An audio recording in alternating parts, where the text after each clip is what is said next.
Hey, hi everyone, and welcome to our puppet podcast on the road. I'm now home. That's kind of funny because I'm touring all around North America, but now I'm home and I can take the time to bring you a new guest, someone we are have this missing podcast number 5, so we redo it, and it's Eric Bornstein, someone I discovered in Boston area. He's a puppeteer, but a mask maker. He design good stuff. So I'm really glad he accepted this opportunity to share his knowledge with us. Ladies and gentlemen, Eric Bornstein coming on the screen finally. Da-da-da, 2, 1. And here's the man. So hi, Eric. How are you? There, am I in the box? You are in the box, and yes, I'm good. I'm happy to be home after those weeks of touring all around. I'm happy to be there and to have you in front of me, sharing your knowledge on puppeteering. The first question I always ask is, what makes the art of puppetry an art that you cherish? Like, you enjoy this art particularly with mask. Maybe you can explain a little bit about this. I'll try to be succinct. I always say that that this art is a never-ending source of inspiration for me. I have wide-ranging interests. I value many things. I have particular skill sets, and this art puts them all together. It just puts them all together. It's like you have one job where you get to read fairy tales and perform and build things and do collaborations with other artists and all the cool things. I get to sit and think about, what makes the nature of a wolf different from a dog, different from a cat, different from a fox, different from, and to think, find words to describe these things and think, well, and how would they interact, and so many things. Everybody likes different things. People like owls, they like cats, they like different creatures, but in this art you get to say, which owl, which cat is it? Not just a generic owl. Is it a wise owl? Is it a stupid owl? Is it young? It's male or female? Is it a warrior? Is it a scholar? Is it? It's the manifestation of a story. Each one is a story made visual. Totally. So I love stories. So I guess maybe, see, I figure out my answer myself while I'm talking. So I love stories, and this is my way of stories to life. Wow, that's awesome. And could you explain? We were discussing at the beginning about when a crush, like when have you falling in love with puppeteering? When this moment happened for you?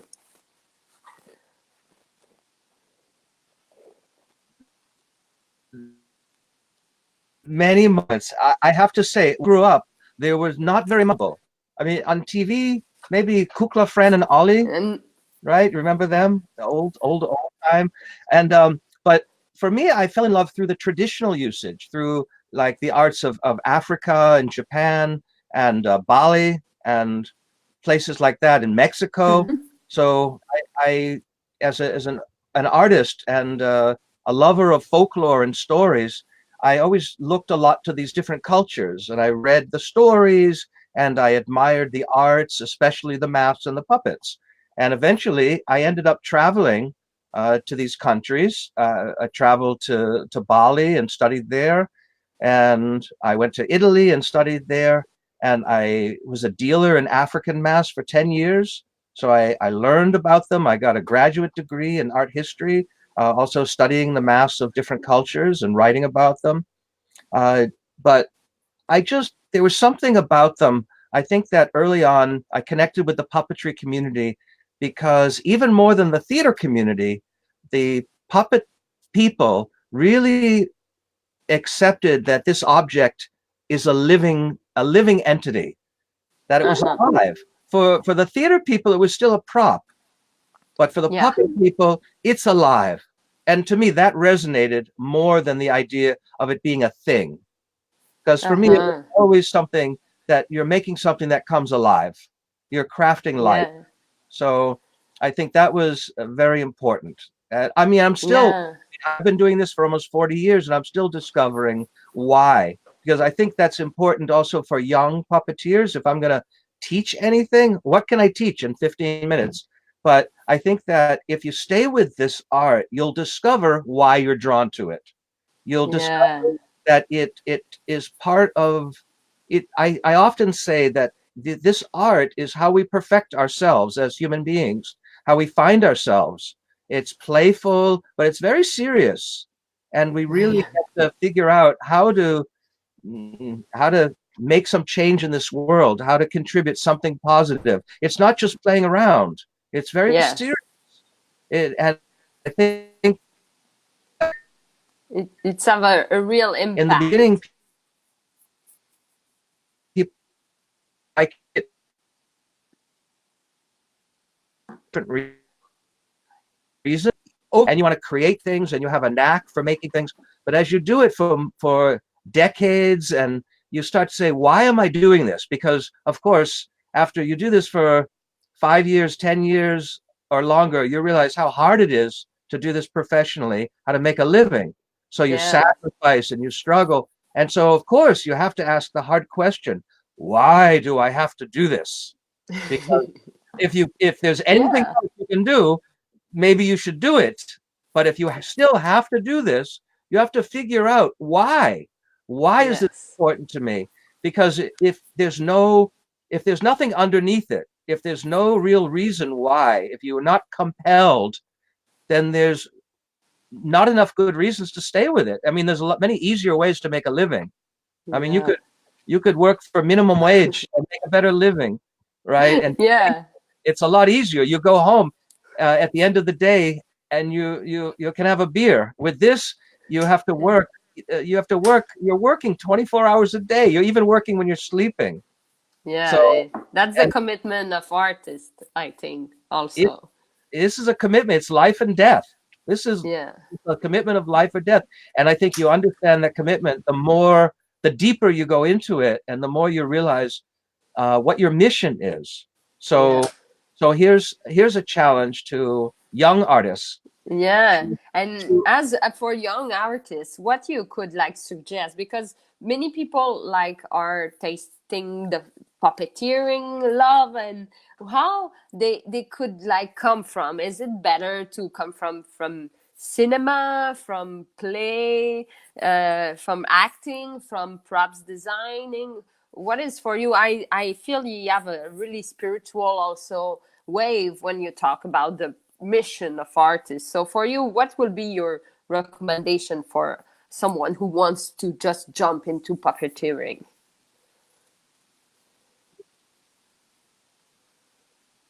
are you there?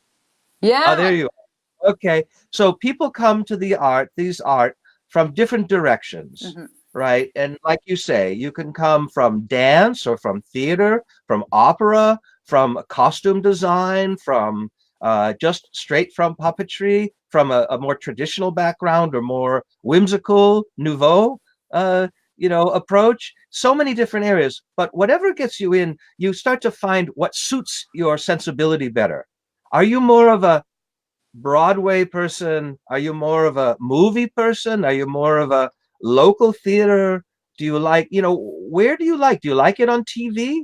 Certain types of work reads better. It's made for TV. Maybe people you're inspired by movies, and that's who you want to be. Right away, I want to be making Labyrinth. I want to go and work at the Henson Studio, and I want to make those movies.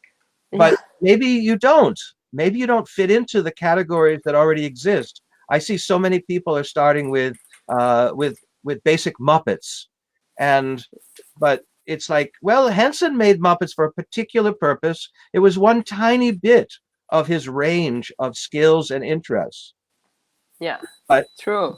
but now you see so many Muppets. They're all over the place. But it's like, well, I think that my advice would be to explore and really now more than ever. It wasn't true when I was younger, but now you have access to people like you and people. There's puppeteers all over the world that will share their skills and share their secrets, and you don't have to.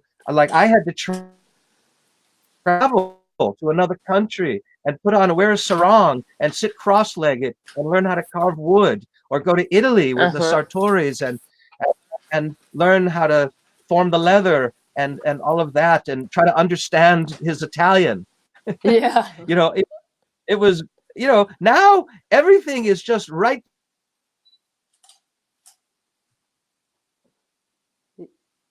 Yeah.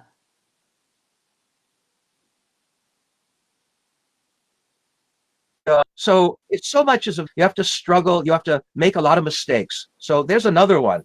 Don't be afraid of your mistakes. If you wait for it to be perfect, you'll be waiting a long time. Yeah. True. It's so true. Uh, I think sometimes we're Mistake, experiencing some cut, but let's keep going.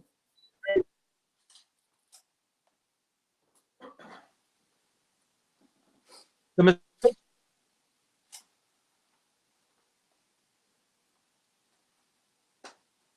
part of your life. So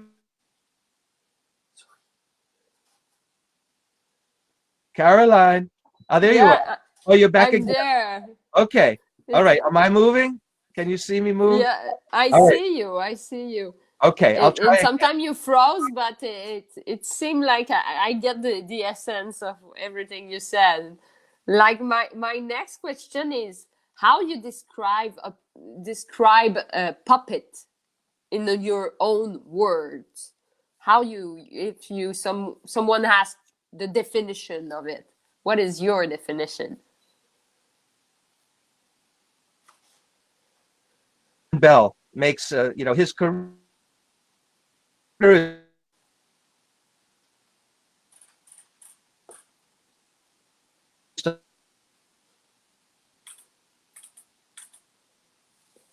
Ça coupe.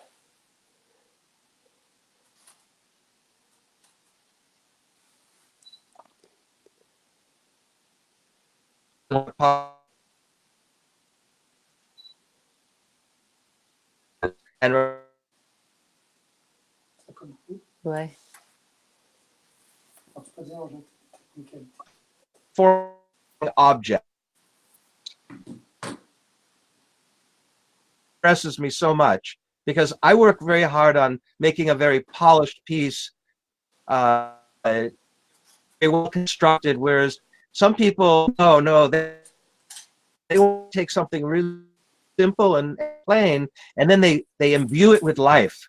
And to me, that's very exciting because I don't have my skill. Maybe it's stronger in building things than in, the way some people can perform with a rag Yeah. and make it come alive, or with a stick and they make it come alive.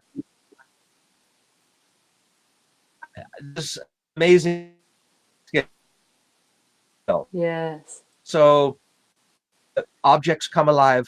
A wine bottle and a wine bottle opener, right? And people do whole plays True. with these found objects.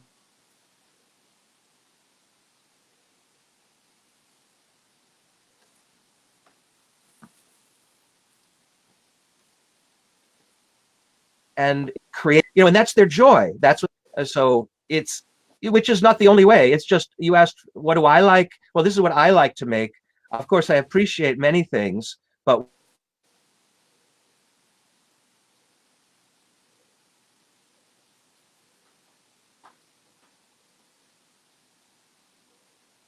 I think we experienced some technical problem here. Okay, did I freeze again? Yeah, I So just did like, you. oh, what?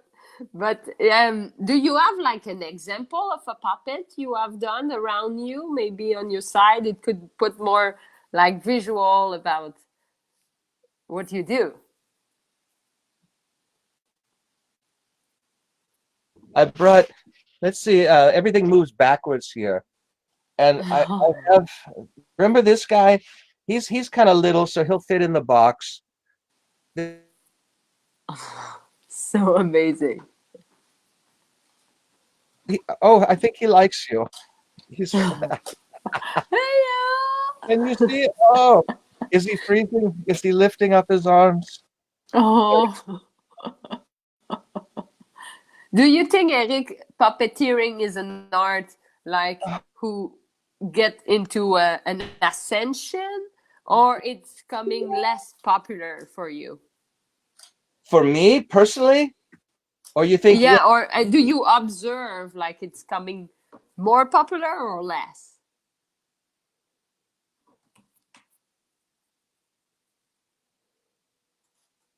let me put the baby down. Um, Yeah, or maybe could explain, but it's fine. um, I think that we, you know,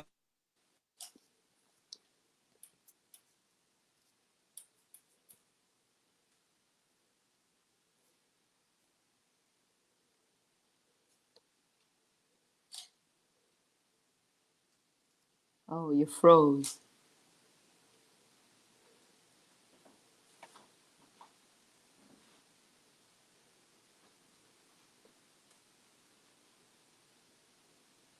Are you there, Eric?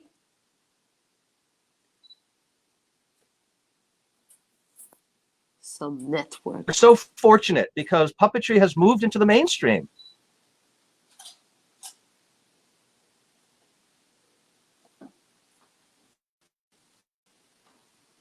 Oh, trouble of connection. I lose Eric on the side.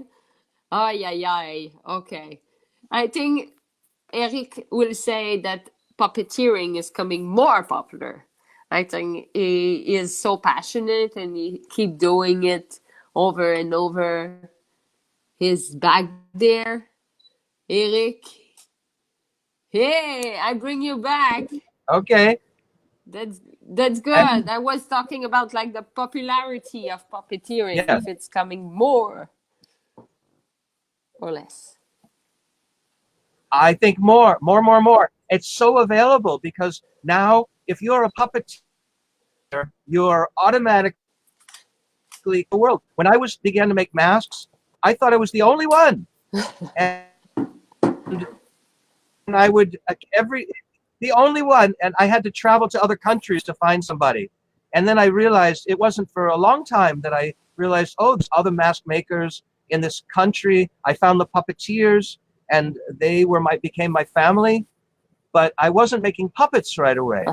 You know, I because there's something about the mask is a little different. You know, when you make the small person, the small creature, you know, and the puppet, uh, it's like you put on the mask, but the puppet, you know, when you put on the mask, it transforms the body. Yeah. But when you make a puppet, the transformation is complete. The whole body is taken over. It's a brand new body, and it transcends the limits of the human body, Yes. right? So uh, it's very fun to play with the connection with, but I really love exploring the otherness in people.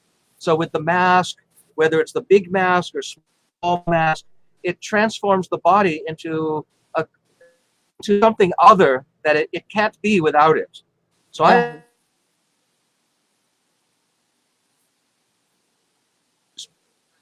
exploring the human body, and you put all your energy inside the thing, into the object, performing object. So that's something that I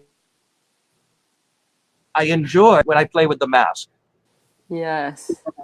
Amazing. And yes, you feel you can bring back your little So baby and tell us that puppeteering will have their golden age maybe in the future, or you think mask will have the golden age? This is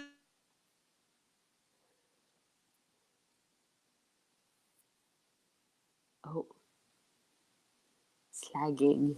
I don't. it's never been better time.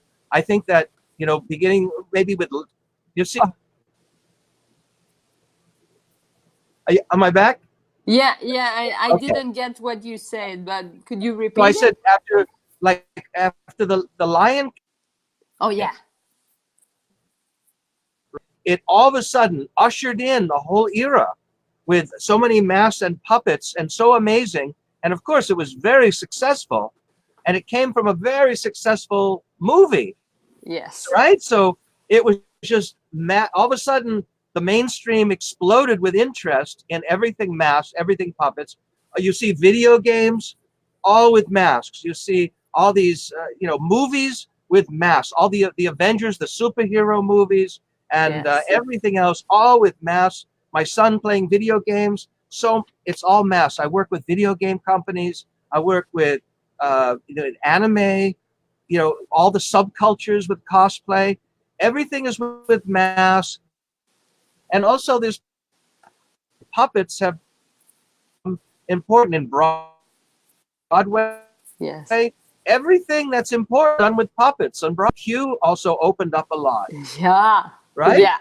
So, and with Cirque du Soleil made enormously successful. So usually think, okay, they're okay. We all love them. Yeah. So Amazing. as soon as it became okay on Broadway and in successful productions, all of a sudden now everyone wants to do it. Now it's a viable occupation. Of Yeah. course, what we know, it's still very difficult, Yeah. and you still have to work hard, and you still have to go back to the beginning of our conversation. You have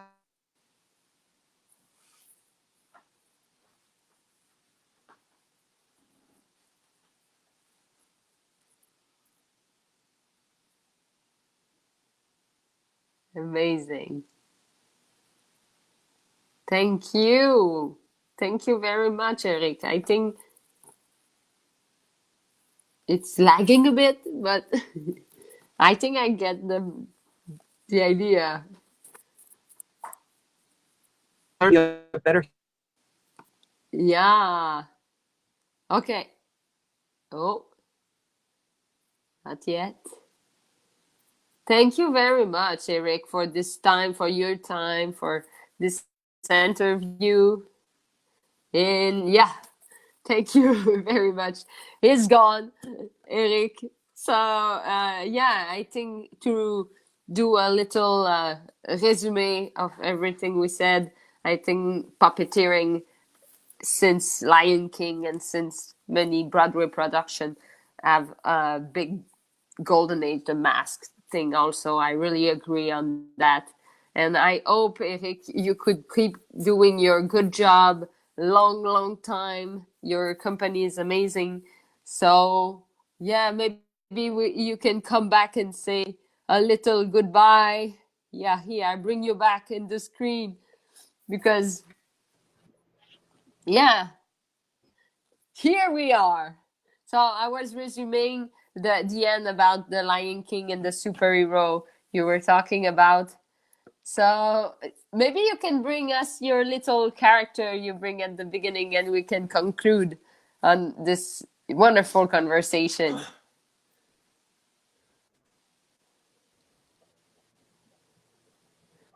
Okay. Well, I woke up the baby from his nap. Okay. Oh, Little baby. And easy from a and play, proper. um, oh, you want to say goodbye? Yes. If you Okay, could yeah. see way back, there's a giant version. So he started as a baby, and there were different characters at his different ages. And then finally, he becomes as big as the house. So in the end, he was a giant mask with giant puppet head with 50-foot arms. So the arms were 50 feet long. Wow. When next time you come to my studio, I'll show you. I still have the hands and the head. So we could sing a little song to make the baby go to bed, eh? Okay, that would be great. You want to sing? You want to sing a song?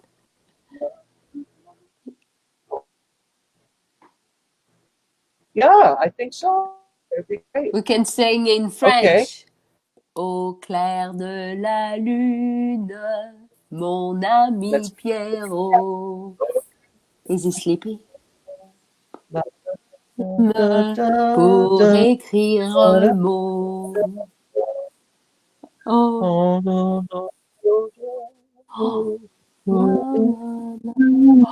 Okay. Thank you very much, Eric. And have a nice evening. Keep going with your good job. And big time for puppeteering and mask. Yes. See you. Bye.